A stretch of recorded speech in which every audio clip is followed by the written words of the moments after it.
पिता, पुत्र और पवित्र आत्मा के नाम पर सबको जय यीशु।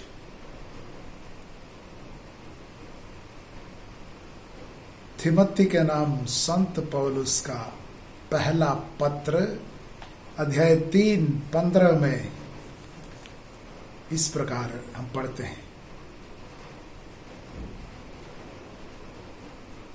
किंतु यह पत्र इसलिए लिख रहा हूं कि यदि मेरे आने में देर हो जाए तो तुम यह जान जाओ कि ईश्वर के घर में लोगों का आचरण कैसा होना चाहिए।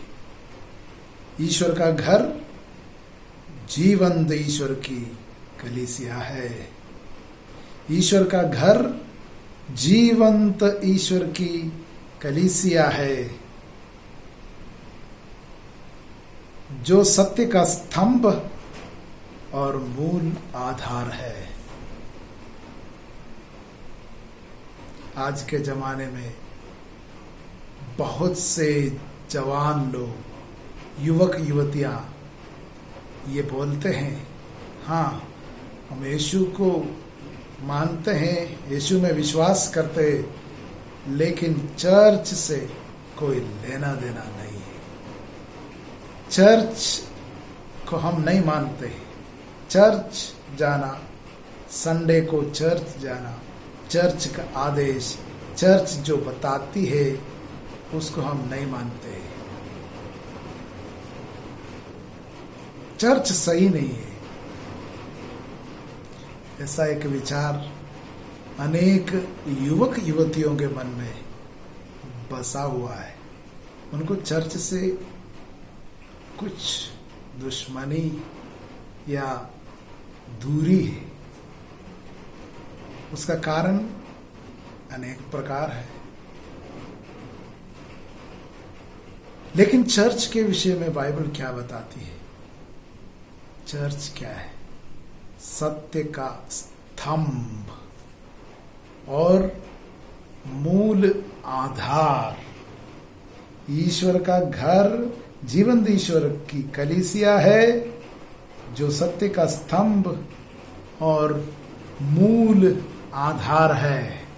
सब कुछ का आधार वो चर्च है। बहुत से लोग आज पवित्र ग्रंथ को लेकर के आते हैं और चर्च के ऊपर सवाल करते हुए पूछते हैं कि चर्च कहते हैं मूर्ति बनाओ, मूर्ति रखा है। चर्च ऐसा बोलते, बाइबल में कहाँ लिखा है? प्रणाम मरिया का प्रार्थना करते हैं, बाइबल में कहाँ लिखा है? थिमोथी के नाम संत पौलुस का पहला पत्र अध्याय 4 पद संख्या 6 में हम पढ़ते, तुम ये सब बातें भाइयों को समझाओ, इस प्रकार तुम ईसा मसीह के उत्तम सेवक बने रहोगे और विश्वास के सिद्धांतों से एवं उस प्रामाणिक शिक्षा से बल ग्रहण करते रहोगे जिसका तुम ईमानदारी से पालन करते आ रहे हो। लौकिक एवं निसार कल्पित कथाओं से दूर रहो और भक्ति की साधना में लगे रहो।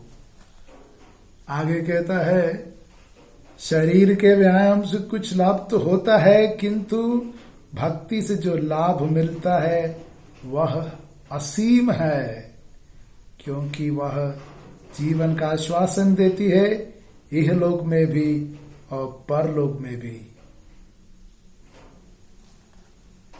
यहाँ पर भक्ति की साधना करने के लिए संत पौलुस तिमोथी से कहता है, और कल्पित कथाओं से दूर रहने के लिए कहता है, और इस तरह की बातों से दूर रहने के लिए कहते हैं भक्ति की साधना करो। भक्ति से बड़ा लाभ होता है और जीवन का आश्वासन देता है, इहलोक में भी और परलोक में भी।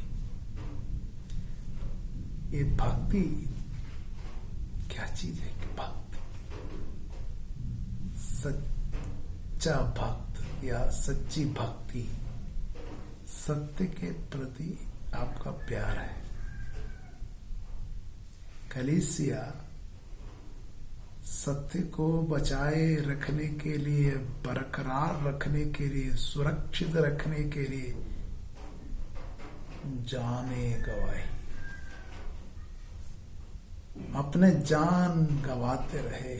यही कलीसिया का इतिहास है। मसीह मृतकों में से जी उठे। ईश्वर पिता, पुत्र और पवित्र आत्मा है।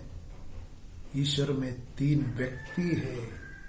वो एक रूप रहता है, प्रेम में एक होकर के रहता है, एक दूसरे का सम्मान ढूंढते हैं, एक दूसरे को महिमान्वित करता है, एक दूसरे की इच्छा पूरी करता है। ईश्वर प्रेम है, ये सत्य। इसकी घोषणा करते हुए, इसको प्यार करते हुए, इसे हृदय से लगाते हुए कलीसिया ये सत्य के लिए अपना जान कुर्बान करते रहे। इसलिए संत पौलुस कहता है, ईश्वर की कलीसिया वो सत्य का स्तंभ है और मूल आधार है। सत्य को प्यार करते हुए कलीसिया का ये सफर अब 2000 साल पूरा कर चुका है। कलीसिया में सत्य है। कलीसिया ने, चर्च ने, कलीसिया ने कहा कि ये बाइबल ईश्वर से प्रेरित है, inspired by the Holi spirit. ये कलीसिया ने कहा। ईसा मसीह ने पेतरुस से कहा, जब पूछा गया पेतरुस और के साथियों को, तुम लोग क्या कहते हो, मैं कौन हूं? पेतरुस ने ईसा मसीह के साथ जो रिश्ता है उसमें पेतरुस ने खड़ा होकर के कहा, आप जीवंत ईश्वर के पुत्र मसीह है। तुरंत मसीह ने उनको जवाब में कहा, सीमोन, तुम चट्टान हो, इस चट्टान पर मैं अपनी कलीसिया को बनाऊंगा। उसके विरुद्ध अधोलोक के फाटक नहीं टिकेंगे। मसीह ने कहा, शिष्यों के ऊपर फूंक मारते हुए, अपने प्रेरितों पर फूंक मारते हुए यीशु ने कहा, पुनर्जीवित यीशु ने कहा, तुम लोग जिनका पाप क्षमा करोगे वो क्षमा हो जाएगा। तुम लोग जो बांधेंगे वो स्वर्ग में बंधा रहेगा। पृथ्वी पर तुम लोग जो बांधेंगे स्वर्ग में बंधा रहेगा। तुम्हें मैं अपना अधिकार दे रहा हूं। चर्च को अधिकार दिया सत्य को बचा करके रखने के लिए, सत्य की घोषणा करने के लिए, सत्य को परखने के लिए, और चर्च को यह अधिकार मिला। इसलिए संत पौलुस कहता है, कलीसिया सत्य का स्तंभ है और मूल आधार है। लेकिन आज के जमाने में 2000 साल के बाद अब कुछ लोग बाइबल लेकर के आते हैं और कलीसिया पर सवालिया निशाना खड़ा करते हैं, या कलीसिया पर सवाल करते हैं और पूछते हैं, प्रणाम मरिया, बाइबल में कहां लिखा है? भाई और बहनों, मत्ती का सुसमाचार अध्याय 16 में जब यीशु अपने शिष्यों से पूछते, तुम क्या कहते हो कि मैं कौन हूं? पेतरुस ने जवाब दिया, आप जीवंत ईश्वर के पुत्र मसीह है। और यीशु ने कहा, ये सीमोन, यूहन्ना के पुत्र, ये बातें तुम्हें रक्त मांस से नहीं बल्कि मेरे स्वर्गीय पिता ने तुम पर प्रकट किया। ये सत्य तुम पर पिता ने प्रकट किया, क्योंकि ये सत्य पिता ही जानता है पुत्र कौन है। पिता ही जानता है। वो पिता ने तुम पर प्रकट किया। जब यीशु ने पेतरुस के अंदर सत्य का प्रकाश देखा प्रकट होते हुए, प्रभु यीशु ने कहा, मैं कलीसिया को स्थापित करूंगा, तुमसे जुड़े एक समूह को स्थापित करूंगा, तुम्हारे ऊपर उसको बनाऊंगा, दूसरे को जोड़ूंगा। भाई और बहनों, ईसा मसीह ने कभी भी हमें एक पुस्तक लिख करके नहीं दिया। बाइबल मैं तुमको लिख करके दूंगा और तुम उसके अनुसार जीवन बिताना नहीं, मैं कलीसिया की स्थापना करूंगा। मसीह ने कलीसिया की नींव रखा, स्थापना किया। मसीह उसका कोने का पत्थर है, बाइबल बताती है। उसके ऊपर प्रेरित, उसके ऊपर नबी, उसके ऊपर हम लोग हैं। हम लोग जीवंत पत्थर है। और लोग आज कहते हैं हम कलीसिया को नहीं मानते। हाँ, बाइबल को मानेंगे, पहला स्थान बाइबल को देंगे, बाइबल की कुछ अच्छी बातों को स्वीकार करेंगे और पूछते रहते बाइबल में लिखा है। भाई और बहनों, हमें बातों को अच्छे से समझना है, उसके ऑर्डर में समझना है, क्रम में समझना है। कलीसिया में सब कुछ ऑर्डर में है, क्रम में है। हमारा ईश्वर भी वो क्रम में है, ऑर्डर में है। ये हमें समझना है, नहीं तो हम लोग भ्रम में रहेंगे। हमारे पास कोई आकर के बाइबल में लिखा है पूछते हुए अनेक बातें कहेंगे और हम भ्रम में पड़ जाएंगे। प्रभु यीशु कहता है, तुम ना तो धर्म ग्रंथ जानते ना उसका सामर्थ्य, इसलिए भ्रम में पड़े हुए हैं। बाइबल में लिखा है कि कलीसिया ही सत्य का स्तंभ है, मूल आधार है। यीशु ने कलीसिया को बनाया है। यीशु ने बाइबल लिख करके देख करके नहीं बोला कि इसके अनुसार जीवन बिताओ, ये तुम्हारा जीवन का पथ प्रदर्शन करेगा, कलीसिया करेगा। प्रभु यीशु ने यह नहीं कहा कि तुम्हारे जीवन के बारे में A to Z बाइबल में मिलेगा और बाइबल पढ़ते हुए प्रार्थना करके जियो। नहीं, कलीसिया पवित्र आत्मा से प्रेरित कलीसिया ईसा मसीह के समय से लेकर आज के इस पल तक एक जीवन बिताए, उसका इतिहास हमारे पास मौजूद है।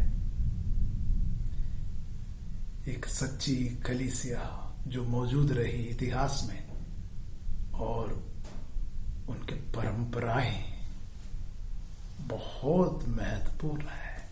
ट्रेडिशन बहुत महत्वपूर्ण है, क्योंकि मसीह से लेकर, प्रेरितों से लेकर, प्रभु के शिष्यों से लेकर, नबियों से लेकर, भविष्यवक्ताओं से लेकर आज के जमाने तक जितने संतों की श्रेणियां हैं, वो सब कुछ इतिहास में मौजूद है।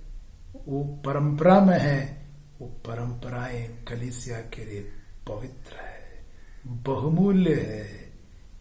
वो बातें कलीसिया के एक अहम हिस्सा है, एक महत्वपूर्ण हिस्सा है। लेकिन आपके पास आकर के कुछ लोग कहेंगे केवल बाइबल, सिर्फ बाइबल। क्या बाइबल में लिखा है प्रणाम मरिया प्रार्थना करो, और आपको बहकाएंगे। कलीसिया केवल बाइबल पर नहीं, कलीसिया का एक हिस्सा है। कलीसिया के थियोलॉजी का, ईश शास्त्र का सिर्फ एक ही हिस्सा है बाइबल। उसके साथ अनेक ट्रेडिशन है, रीजन है, उनका रेवलेशन है, प्रकाशना जो मिला है संतों को, वो भी उसका हिस्सा है। उन सारी बातों को लेकर के कलीसिया हमारे आध्यात्मिक जीवन की अगुवाई देते हैं। एक विश्वासी समूह को संचालन करते हैं, ये कलीसिया करते आ रहे हैं। उस बीच में कुछ लोग विरोध करते हुए बाइबल लेकर के आ गया, और बाइबल में कहाँ लिखा है, बाइबल में दिखाओ, बाइबल में ऐसा कहा है, ये सब बोलते हुए अनेक कलीसियाई जीवन जीने वालों को वहां से अलग करते हुए ले जाते हैं। प्रभु यीशु कहता है, जो मेरे साथ है वो मेरे साथ इकट्ठा करता है, जो मेरा विरोधी है वो छितराता है। मत्ती का सुसमाचार अध्याय 12 पद संख्या 30 में प्रभु यीशु ने स्पष्ट शब्दों में कहा, जो मेरे साथ है वो मेरे साथ इकट्ठा करता है, वो एकत्र करता है, वो बढ़ाता है। लेकिन जो मेरा विरोधी है, जो मेरे साथ नहीं है, वो छितराता है। आज जो कलीसिया अपॉस्टोलिक चर्च प्रेरिताई कलीसिया से अलग होकर के कुछ लोग अपना ग्रुप बनाया, उन लोग टुकड़े टुकड़े टुकड़े होते जा रहे। उसका मुख्य कारण बाइबल में लिखा है, जो कलीसिया से, प्रेरित कलीसिया से, एपोस्टोलिक चर्च से अलग होकर के उन लोग ग्रुप बना करके कलीसिया का विरोध करना शुरू किया। प्रभु यीशु कहता है वो छितराता है। प्रभु ने जो कलीसिया बनाया, उनका जो हस्तारोपण के द्वारा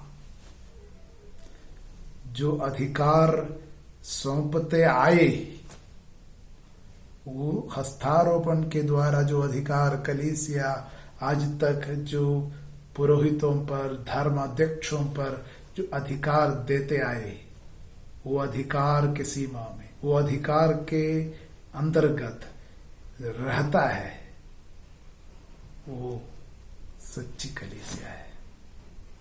जो लोग विरोध करता है और जो लोग अलग ग्रुप बनाता है और उसमें जाकर के और दूसरा कलीसिया अपने आप को समझते हैं और बोलता है हमें ईश्वर से सीधा अभिषेक मिला है, वो छितराता रहता है। भाई और बहनों, इस पर गौर करने की, जो मेरे साथ है मेरे साथ बटोरता है, जो मेरा विरोधी है वो छितराता है। यूहन्ना का सुसमाचार अध्याय 10 में प्रभु कहता है, अध्याय 10 पद संख्या 10, जॉन 10:10 में प्रभु कहता है, मैं जीवन देने के लिए और प्रचुर मात्रा में जीवन देने के लिए आया हूं। प्रभु यीशु व्यक्तिगत रूप में हमारे पास आया है।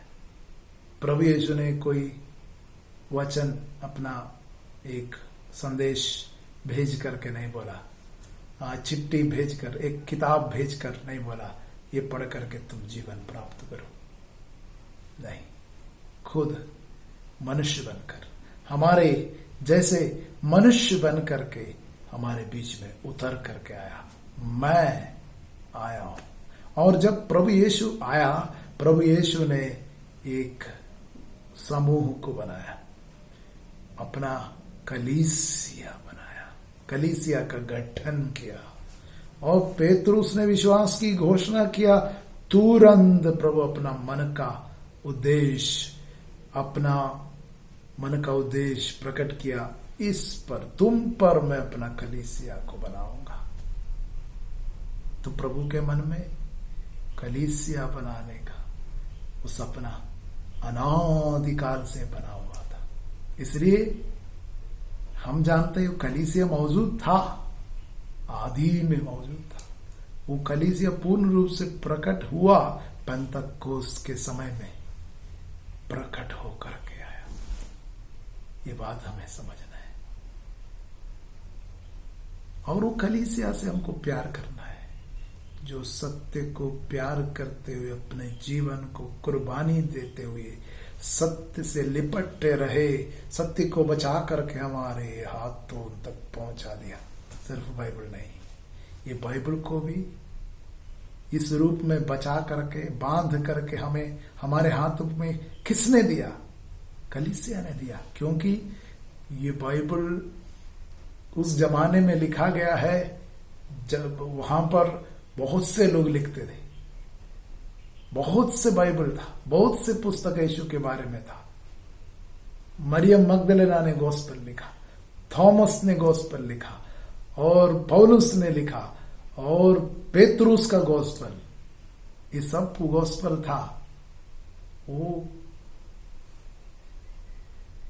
इसलिए लिखा गया था। ये सब लिखा जाने से पैसा मिल जाता है। इसमें से सच्चाई, इसमें से सत्य सुसमाचार कौन सा है? कलीसिया ने निकाला। कलीसिया पवित्र आत्मा से प्रेरित होकर कलीसिया इसमें से सत्य क्या है परखा। मैंने कहा कलीसिया को प्रभु यीशु ने पवित्र आत्मा देख करके कहा तुमको पूर्ण सत्य में चलाएगा, पूर्ण सत्य में ले जाएगा, पूर्ण सत्य की ओर ले जाएगा। और कलीसिया को आज तक पवित्र आत्मा पूर्ण सत्य में, सच्चाई में चलाते आए हैं। वो कलीसिया ने हमको एक बाइबल दिया है। और आज हम बोलते हैं हम कलीसिया को नहीं मानते, अज्ञानता में अवज्ञा करते हैं। प्रभु आपके मन की आंखों को खोले, कलीसिया के महत्व को समझने के लिए, कलीसिया को प्यार करने के लिए, कलीसियाई जीवन की गहराई को समझने के लिए प्रभु आपके अंतरतम को प्रकाशित करे। लेट देयर बी लाइट, आपके अंदर प्रकाश हो जाए। पिता, पुत्र और पवित्र आत्मा के नाम पर आमीन।